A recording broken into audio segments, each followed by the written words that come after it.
తాకట్లో ఉన్న మీ బంగారాన్ని విడిపించి ఆ రోజు ఆన్లైన్ రేటుకి కొంటాం. Sharma gold company. నమస్కారం, సుమన్ టీవీకి స్వాగతం. నేను మానస. ఈరోజు మనతో పాటు ఉన్నారు ప్రముఖ జ్యోతిష్య వాస్తు పండితులు, జ్యోతిష్య వాస్తు శిక్షణ నిపుణులు, అలాగే లలిత ఉపాసకులు శ్రీ నానాజీ పట్నాయక్ గారు మనతో పాటు ఉన్నారు. వారితో మాట్లాడదాం. గురుగారు నమస్కారం అండి. శ్రీమాత్రే నమః. గురుగారు, వాస్తుకు సంబంధించి ఎన్నో విషయాలు మీరు తెలియజేస్తూ ఉంటారు. అయితే నేను విన్నటువంటి ఒక క్వశ్చన్ అడగాలనుకుంటున్నాను. చాలామంది భార్యాభర్తల ఇంట్లో గొడవలు పడుతూ ఉన్నట్లయితే కనుక వాళ్ళ ఇంట్లో రాధాకృష్ణుల ఫోటో కావచ్చు, విగ్రహం కావచ్చు పెట్టుకుంటే మంచిది, గొడవలు అనేవి తగ్గుతాయి అని నేను విన్నాను. అది నిజమే అంటారా? ఒకవేళ అది నిజం అంటే కనుక రాధాకృష్ణుల విగ్రహాలు, ఫొటోస్ ఇంట్లో ఏ రూమ్లో పెట్టుకుంటే మంచిది? బెడ్రూమ్లోనా, హాల్లోనా? ప్రేమకి ప్రతీకగా రాధాకృష్ణుల్ని మనం కొలుస్తాం కాబట్టి ఆ రకంగా పెట్టుకుంటుంటారు. అదేం తప్పేం కాదు. కాకపోతే ఏంటంటే మనం పెట్టుకునే ముందు అసలు రాధాకృష్ణుడి గురించి తెలుసుకోవాలి. ఆ తత్వం గురించి, ఆ తత్వం గురించి కంప్లీట్గా కృష్ణతత్వం ఏంటి, రాధాతత్వం ఏంటి, ఎక్కడా కూడా ఏమీ ఎక్స్పెక్ట్ చేయకుండా కేవలం ప్రేమనే చూపించుకుంటూ వచ్చింది ఆవిడ.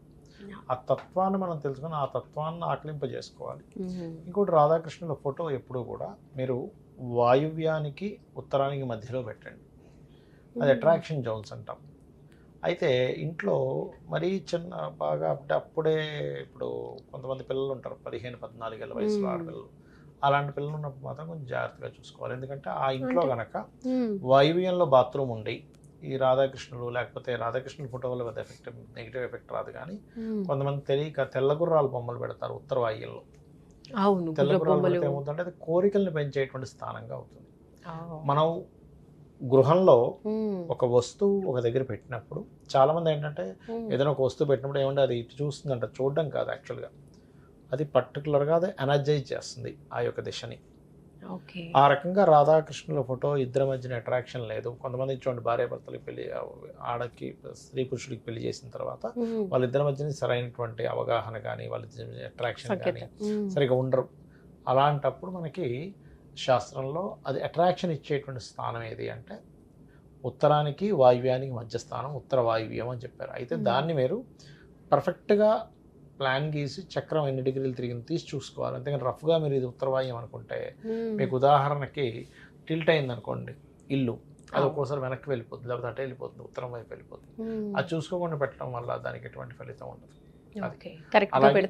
ఎగ్జాక్ట్లీ. అలాగే ఇప్పుడు గుర్రం బొమ్మలు ఇందాక అనుకున్నాం మనం, అది వాయువ్యంలో పెట్టచ్చు. కావాలంటే ఎక్కడ వాయువ్యం ఉందో కరెక్ట్ తెలుసుకోండి. అలాగా మనం ఎప్పుడైనా వాస్తు చూసేటప్పుడు ఏదో రఫ్గా వచ్చేసి ఇక్కడ ఇది ఆగ్నేయం కదా అనుకుంటే కాదు. నీట్గా ప్లాన్ గీసుకోవాలి, శక్తి చక్రాన్ని అప్లై చేసుకోవాలి, బ్రహ్మస్థానం నుంచి ఏ డివిజన్స్ అంటే 16 జోన్లు ఎక్కడెక్కడ డివైడ్ అయ్యాయో చూసుకోవాలి. దాని పరంగా మనం ఇంట్లో ఏదైనా మార్పులు చేసుకున్నామంటే ఖచ్చితంగా మంచి మార్పు వస్తుంది వారికి. గుర్రపు బొమ్మలే కాకుండా చాలా మంది ఇళ్లలో మనం చూస్తూ ఉంటాం, వినాయక విగ్రహాలు పెట్టుకుంటారు, దాంతో పాటు రాముడి విగ్రహాలు, లేదంటే రామ పట్టాభిషేకం విగ్రహాలు, ఫోటోలు అలాంటివి పెట్టుకుంటూ ఉంటారు. అలాగే కామధేను అంటే ఆవు, చిన్న లేగదూడ, ఇలాంటివన్నీ కూడా అసలు ఏ ప్లేసెస్లో పెట్టుకోవచ్చు అంటారు వాస్తు ప్రకారం?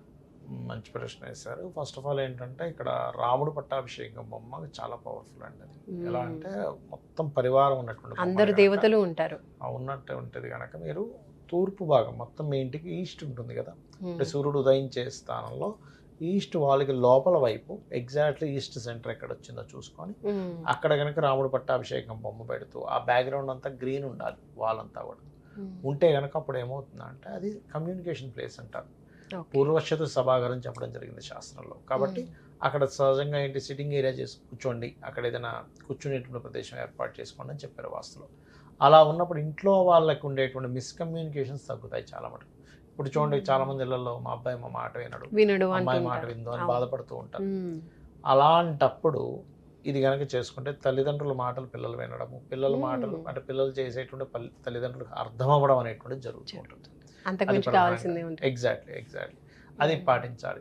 అలాగే కొంతమంది మార్కెటింగ్ రంగాల్లో ఉంటారు, అయ్యో మార్కెటింగ్ సరిగా చేయలేకపోతున్నాం, ఏదైనా ఆఫీస్లో కూడా ఇప్పుడు మార్కెటింగ్ టీమ్ సరిగా లేదనుకోండి, కమ్యూనికేషన్ అందరికీ కావాలి అంటే తూర్పుకి ఆగ్నేయానికి మధ్యలో తూర్పు ఆగ్నేయం అంటారు. అక్కడ కనుక మీరు ర్యాబిట్స్ బొమ్మలు కనుక పెట్టినట్లయితే ఈ మార్కెటింగ్ ఇవి బాగా పెరుగుతాయి. అలాగే ఇంట్లో ఇప్పుడు మెడిసిన్స్ పెట్టుకుంటాం కదా, మెడిసిన్స్ అనేవి ఉత్తర ఈశాన్యము అంటారు. అంటే ఈశాన్యానికి ఉత్తరానికి మధ్య భాగంలో ఉత్తర ఈశాన్యం హృదయే ఔషధాత్ కార్యేతో అని ఉంది శ్లోకం, దానికి ప్రామాణికం. అక్కడ కనుక మీరు మెడిసిన్స్ పెట్టుకున్నట్టయితే హెల్త్ ఇష్యూస్ తగ్గుతాయి, హెల్దీగా ఉంటారు ఇంట్లో వాళ్ళు. అలా హెల్త్కి, వెల్త్కి, కమ్యూనికేషన్స్కి, అలాగే మానసిక స్ట్రెస్లు ఉన్నాయి. అప్పుడు కూడా వాయువ్యం పాడైంది అనుకో మానసిక స్ట్రెస్లు వస్తూ ఉంటాయి. వాయువ్యంలో కొంతమంది ఇందాక నేను చెప్పినట్టుగా వాష్రూమ్స్ అవి పెట్టుకుంటే చిన్న వయసులోనే అట్రాక్షన్స్ గురవడం ఇలాంటివి జరుగుతూ ఉంటాయి. వాస్తు విషయంలో ఇన్ని ఉంటాయి అన్నమాట. అంటే ఖచ్చితంగా ఉంటాయి. ఏ చిన్న తప్పిదం జరిగినప్పటికీ కూడా అది లైఫ్లో చాలా చాలా పెద్ద ఎఫెక్ట్ చాలా అయితే ప్రభావం చూపిస్తూ చూపిస్తుంది. ఉంటుంది. Exactly. కొంతమంది అంటూ ఉంటారు గురుగారు, వాస్తు ప్రకారం లేకపోతే కనుక ఇంట్లో ఉన్నటువంటి పెద్దవాళ్ళకి లేదా ఇంట్లో ఉన్నటువంటి ఫ్యామిలీ పర్సన్స్కి కూడా అంటే వాళ్ళ ప్రాణాల మీదకి తెస్తుంది అంటారు. అది నిజమే అంటే అది అంటారా? తీవ్రమైన దోషాలు. అది ఎలాంటి చాలా. నైరుతి బాగా పెరిగింది, మ్మ్.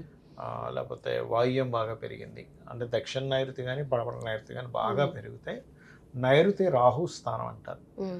రాహు ప్రభావం ఎక్కువైనప్పుడు ఏమైపోతుంది అంటే నెగిటివ్ ఎనర్జీ ఎక్కువగా పెరుగుతుంది. ఇంట్లో మనకి నెగిటివ్ ఎనర్జీ ఎక్కువ వస్తుంది అంటే ఇంట్లో వాళ్ళకి ఏదో ఒక ఇబ్బంది. అక్కడ ఏమైపోతుంది అంటే రాహు ప్రభావం పెరిగినప్పుడు, నైరుతి పెరిగినప్పుడు పితృదేవత అనుగ్రహం తగ్గిపోతుంది.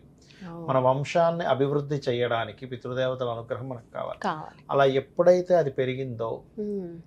అది ఆటోమేటిక్గా వాళ్ళ ఇంట్లో పెద్దవాళ్ళ మీదో లేకపోతే అంటే ఎవరికైతే ఆయుష్ తక్కువగా ఉందో వాళ్ళ మీద 100% దాని ప్రభావం చూపిస్తుంది. గురుగారు, మరి పెద్దవాళ్ళకి అంటే వాస్తుకి సంబంధించి తీవ్రమైన దోషం ఉన్నప్పుడు కనుక ఎఫెక్ట్ అవుతుంది అని అంటున్నారు. అవును. పిల్లల పైన కూడా అది ఎఫెక్ట్ చూపిస్తుందంటారా? అంటే ఇక్కడ ఒకటేంటంటేనమ్మా గుర్తుపెట్టుకోండి, ఇప్పుడు ఆ పిల్లవాడి జాతకంలో హెల్త్ ఇష్యూస్ ఉన్నాయనుకోండి, మ్మ్. ఆ ఇంట్లో ఉత్తర ఈశాన్యమో లేదా వాయువ్య దోషమో ఉంది. అప్పుడు ఎవరికైతే హెల్త్ ఇష్యూస్ ఉన్నాయో వాళ్ళకి ఎక్కువ కనెక్ట్ అవుతుంది. అంటే ఎలా అంటే చిన్న ఎగ్జాంపుల్ చెప్తాను.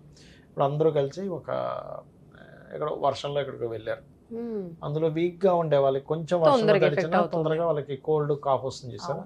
వాళ్ళకి ఎందుకు వస్తుందంటే వాళ్ళ బాడీ ఇమ్యూనిటీ లేదు. ఇమ్యూనిటీ సరిగ్గా లేదు. మ్మ్.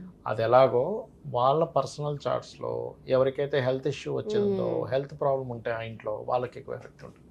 ఓకే. లేదా హెల్త్ దోషం ఇచ్చే దగ్గర వీళ్ళు పడుకుంటున్నారు. ఉదాహరణకి అంటే ఎలాగా మ్మ్. పడమర నైరుతిలో పడుకుంటున్నారు, పడమర వాయువ్యంలో పడుకుంటున్నారు, పడమర నైరుతి కాదు, పడమర వాయువ్యంలో పడుకుంటున్నారు. పడమర వాయువ్యంలో పడుకుంటున్నప్పుడు ఏమవుతుంది అంటే వాళ్ళకి ఇబ్బంది అనేటువంటిది వస్తూ ఉంటుంది. అట్లా హెల్త్ అదే డిప్రెషన్ జోన్ కదా, చిన్న విషయాలకి వాళ్ళ మనసు మీద తీసుకోవడం, అది దాని మీద అది మైండ్ మీద పడడం, అది హెల్త్కి దారి తీయడం అలా జరుగుతూ ఉంటుంది. అంటే వాళ్ళ జన్మ జాతకాలు ఉదాహరణకి యాక్సిడెంట్ యోగం ఉంది ఒక వ్యక్తికి బాగా, మ్మ్. వాడు వెళ్ళి నైరుతి పెరిగినటువంటి ఇంట్లో వెళ్ళి పడుకుంటున్నాడు. అప్పుడు ఏమవుతుంది, అది యాక్సిడెంట్ ప్రోన్ అతనికి ఎక్కువ ఎఫెక్ట్ అవుతుంది. మ్మ్. మరి లేదండి కానీ అలాంటి దోషం ఉన్న దగ్గర నిద్రపోతున్నప్పుడు చిన్న చిన్నవి జరుగుతాయి. ఏదో కారు ఏదో గీసుకుపోవడం, ఏదో జస్ట్ కింద పడ్డానండి అంటుంటారు. అంటే వాళ్ళకి ఏ యోగం ఉంది, వాళ్ళు దానికి తగ్గట్టుగా నెగటివ్ ట్రిగర్ చేసేలాగుందా ఇల్లు, పాజిటివ్ ట్రిగర్ చేసేలాగుందా అనేటువంటిది మనం చూసుకోవాలి. ఓకే. అంటే జాతకంతో పాటు వాస్తులో కూడా చూసుకోవాలి. రెండు సేమ్ గా ఉంటే కనుక ఇక్కడ పెద్ద జాతకం problem. బాగుంది, మీకు 75 to 80% మీకు అన్ని బాగానే ఉంటాయి. బాగానే ఉంటాయి. వాస్తు కూడా బాగుంది, ఇంకో 20% అడిషనల్ Add యాడ్ అవుతుంది. ఇప్పుడు వాస్తు బాగాలేదు అనుకోండి, 20% పోయినట్టే. రెండు అంటే రెండు పోయినట్టే. ఇంకా రెండు కాబట్టి వాస్తుకున్న గొప్ప లక్షణం ఏంటంటే మనం దాన్ని సెట్ చేసుకుని ఉంటుంది, మన చేతుల్లో ఉంటుంది. ఇది మన చేతుల్లో ఉండదు. ఇది ఏంటంటే ఇది కూడా ఉంటుంది, ఎట్లాగా దానాలు ఇచ్చుకుంటూ అమ్మవారి నామస్మరణ చేసుకుంటూ ఆ రకంగా మనం మార్చుకోవచ్చు. చాలా మంచి విషయాలు తెలియజేశారు గురుగారు, ధన్యవాదాలు. శ్రీమాత్రే నమః. చూసారు కదండి, వాస్తుకు సంబంధించి ఎన్నో మంచి విషయాలు మనం తెలుసుకుంటూ ఉన్నాం. చిన్న చిన్న విషయాలే, చిన్న చిన్న పొరపాట్లే అని మనం వదిలేస్తే కనుక అవి చాలా పెద్ద సమస్యలకు ఫ్యూచర్లో దారి తీసే అవకాశాలు ఉంటాయి. కాబట్టి ఇలాంటి విషయంలో తప్పకుండా జాగ్రత్త వహించాలి. ముందుగానే మనం చిన్న చిన్న పరిహారాలు పాటించినట్లయితే కనుక లైఫ్లో హ్యాపీగా సాగిపోవచ్చు. చూస్తూనే ఉండండి సుమన్ టీవీ. నమస్కారం.